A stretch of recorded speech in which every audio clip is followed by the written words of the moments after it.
Hello there friends, welcome back to another episode of Generation Tech. My name is Wihulf Tarkin is quite the pedigree.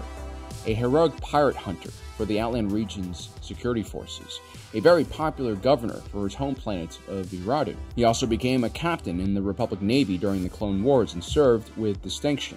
And then towards the last years of his life, he would become Grand Moff of the entire Outer Rim, and was considered a part of the triumvirate that ruled the Empire: Vader, Palpatine, and Tarkin. We live in a society that blindly worships individuals who have obtained greatness. The pioneers of industry, legendary athletes, famous artists, mastermind politicians, and military leaders. And while we're caught up in the greatness of their achievements, what we oftentimes forget to look at is how they were actually like as human beings. And the reality is the people who strive to be the best at something, not just good, enough to live a comfortable life, a luxurious life even, but to be the very best at something takes tremendous sacrifice. There comes a point at that level of achievement where you must decide between the things you love or pursuing that one goal. Will you sacrifice things that most normal people wouldn't? To become the best in the world at something, you're going to have to leave a lot of things behind. First, it's just your hobbies, your leisure time. Then it's your friends, family, eventually maybe your mental health. And finally, it's morality.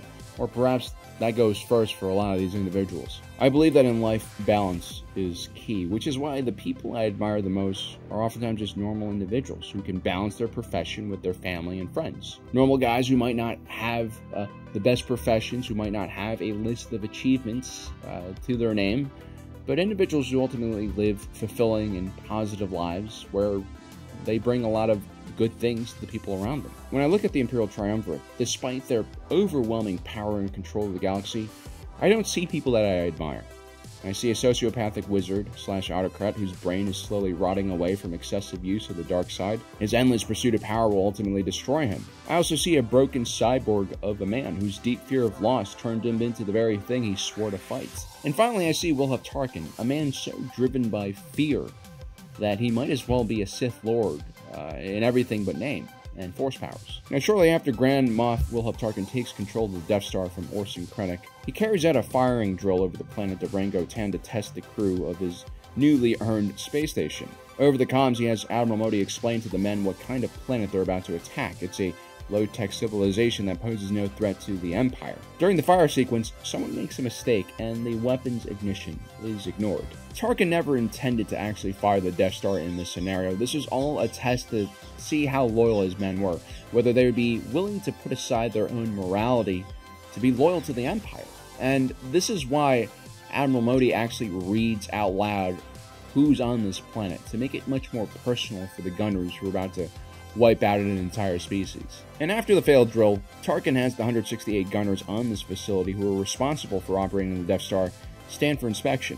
Tarkin is furious and sizes up one of the chief gunners and starts asking him if he has any scars. While the officer is taking a knee and showing his commanding officer a grab ball injury, Tarkin actually starts daydreaming. In his mind, he immediately sucker punches the chief gunner in the face and then proceeds to take his tunic off and tells a nearby stormtrooper to give the chief gunner his combat knife, while he himself retrieves his own childhood knife made out of the tooth of a wild beast. At which point, Tarkin challenges the chief gunner to a knife fight. This is a fight to the death, and if the gunner wins, he gets promoted to the rank of captain. He won't be punished for killing his commanding officer. This is supposed to be a lesson to make the Imperials tougher so that they can stand up against the ruthless criminals and murderers that make up the rebellion. But as Tarkin, with a huge grin on his face, brutally stabs the chief gunner to death, you can tell that this isn't about teaching a lesson at all. This guy's just a complete savage animal. I actually remember when this comic came out and some cringy website was like, "Oh, this is Tarkin at his most badass." As if fantasizing to have shirtless knife fights with men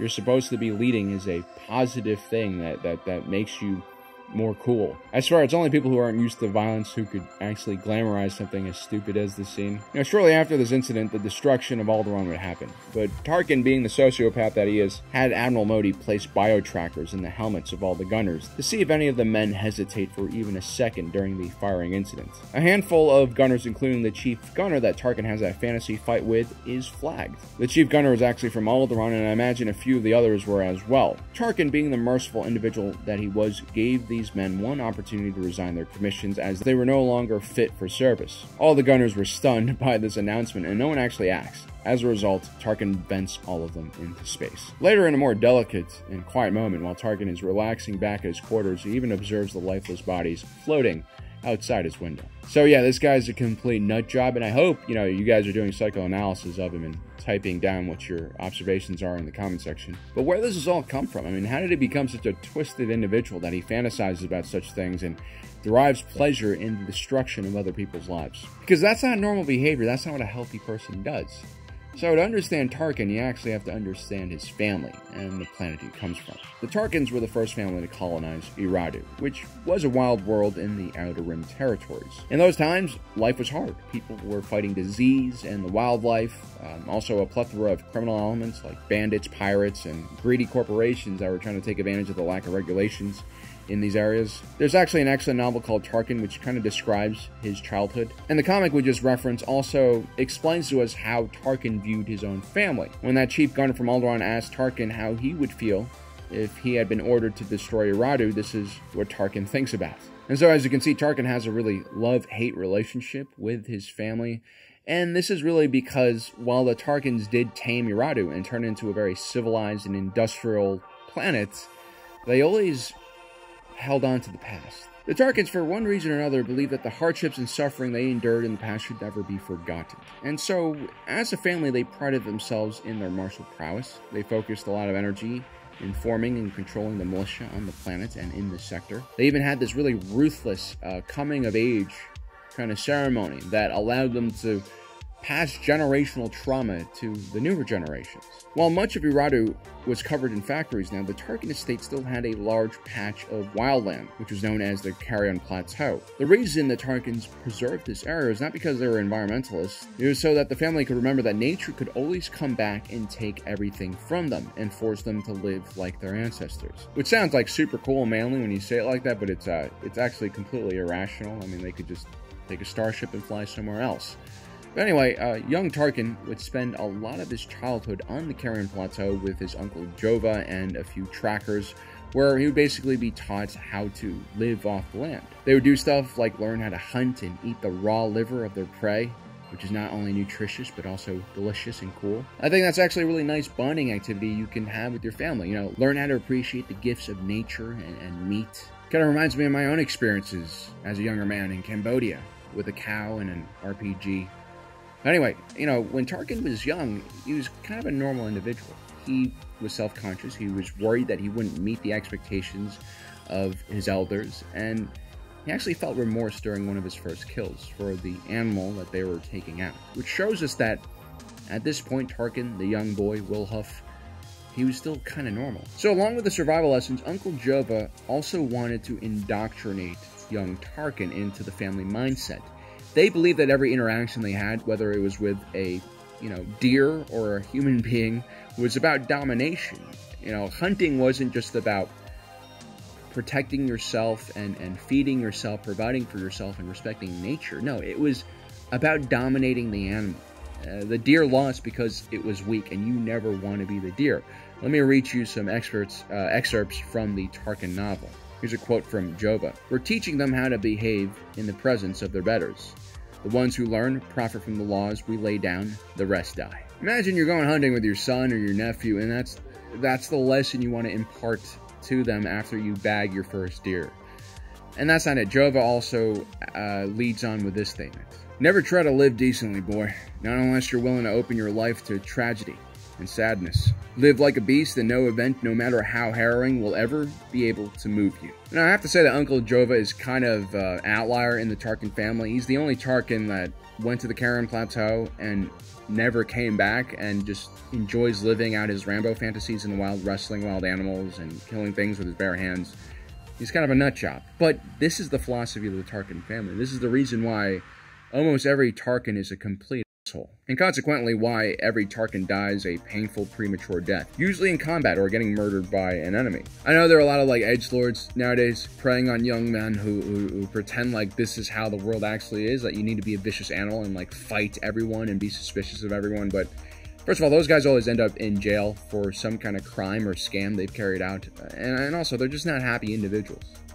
True happiness does not come from conflict. It comes from peace. The reality is most people don't want beef. Most people want to cooperate or simply just be left alone. I truly believe that most people actually want to do good if they're given the opportunity to be good. Humanity is a social species. We've evolved and created civilization primarily to keep that small percentage of the population who are sociopaths and murderers in check. Individuals like Jova. You know, it only takes one Uncle Jova in your neighborhood to make everyone fearful and want to buy a gun. So that he doesn't break into your house while you're sleeping and try to, eat your children. If you take a look at the planet of Iradu, most of it is civilized. Most of it is normal.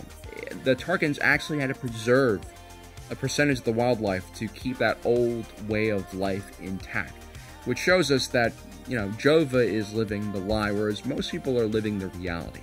And so Tarkin has not been prepared for this reality of this civilized society. He's been prepared to live in the jungle. Now, people tend to think that big cities in the world like New York City or Chicago have a high crime rate. That's actually completely false. Try the Amazon forest or Papua New Guinea. Indigenous tribes all over the world have extremely high amounts of violence and murder, usually over very simple things like disputes over property or land. And this is because there's no infrastructure, no laws or regulations or police in these areas. And this is the kind of life that the Tarkins wanted to prepare young Wihulf for. And so at the end of his training, they left him in the wilderness alone without weapon, food, or drink.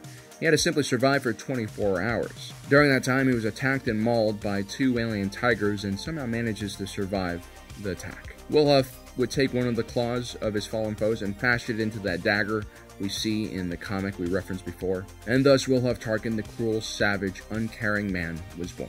I feel like the Tarkins didn't actually believe that the world would regress back to a primitive state. I think they just wanted to make sure that their offspring were complete savages and in a position to take advantage of other people, even though that oftentimes fires back at you in spectacular fashions. Like, again, all these edgelords who talk about, being an asshole and mistreating other people, always fail to remind people that that usually leads to retaliation, which is never good. The Tarkins believed that by making their young incredibly tough, and I would argue traumatized, they would be able to dominate individuals they viewed as much weaker and softer. And so this is how Tarkin is raised, and this is how he grows up to be, and it's very Sith-like in my opinion. I think that's what initially attracted Palpatine to the man. Tarkin was a primal individual, always focused on surviving and defeating his enemies, even in a very calm and civilized setting. There's this baseline hunger and desperation that most well-adjusted people don't have. That's what makes Tarkin different. That's what makes Chief Palpatine different. And so they could trust each other. Palpatine could trust Tarkin to create challenging environments for everyone around him. And that was really the problem with the Sith. They believed that cooperation and sharing power was for the weak, which is really just a dumb idea. I mean, if you simply look at the galactic scoreboard, the Sith have always been behind the Republic and the Jedi as a result of their lack of harmony. It's like convincing a football team that loves late hits and crackbacks that even though they're destroying the other team and injuring people, they're still down by like 3 touchdowns because they keep getting penalized. They're not winning, even though they feel like they're winning. And so Tarkin, all throughout his career, would just destroy some of the most talented individuals in the Empire and then just take over their work, to the detriment of everyone involved because he didn't have technical knowledge. He was actually quite incompetent. He lost Star Destroyers left and right. He lost that stealth ship to the Rebellion. I mean, he lost more battles than he won. He was completely incompetent, and had he been anyone else, I think he would have been executed by Vader or Emperor Palpatine. But because he was such a maniac, he was so driven by fear and hatred, I think the Sith Lords saw a little of themselves in him, and they're like, one of us, one of us. And so they protected Tarkin. Take a look at all the people Tarkin destroyed, like Vice Admiral Rampart. Yes, he was a douche, but he did roll out the very successful galaxy-wide chain code program. He was also responsible for creating the foundation of the future Stormtrooper program. But he would get screwed when Tarkin ordered him to blow up Kamino. All essential personnel have been removed from Kamino. And the chief scientist? Secured. The cloning technology is now firmly under Imperial control. Very good, Admiral.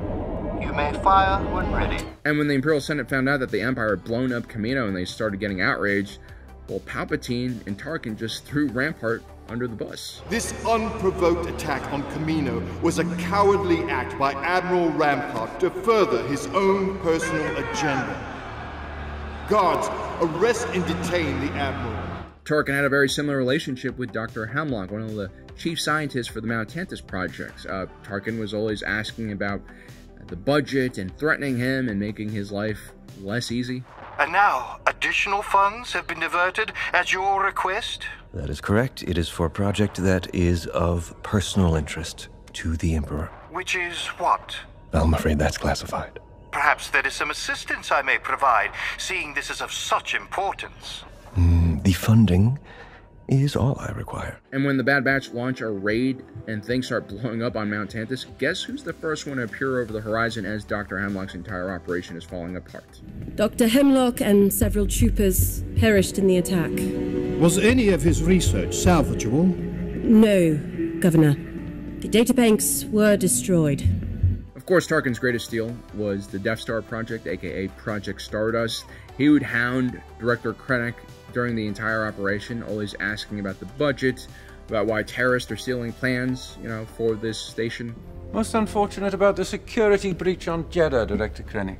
After so many setbacks and delays, and now this. He doesn't even respect Krennic enough to turn around to talk to him face to face. And after Krennic demonstrates the effectiveness of the weapon as he's walking away from Tarkin, here's what the Moff says.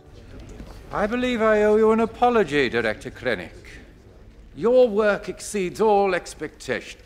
I will tell him that I will be taking control over the weapon I first spoke of years ago, effective immediately. And to add insult to injury, Tarkin even blasts the director with the very weapon he created, as he's losing control of the situation on Scarif.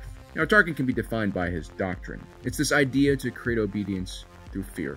But the truth is, with individuals like Edmund Rampart, Royce Hemlock, and Orson Krennic, he didn't need to antagonize them. As the Emperor's trusted advisor, as the leader of the Tarkin Initiative, his job was to help these individuals develop advanced weapons projects that could defeat the rebels. But this antagonistic relationship he develops with the individuals working beneath him makes them guard their secrets even more, giving Tarkin even less insight on what's going on. And that's because Tarkin was only stuck on the Karen Plateau. He didn't realize that these were his allies. These were his underlings that he needed to guide and be a leader towards.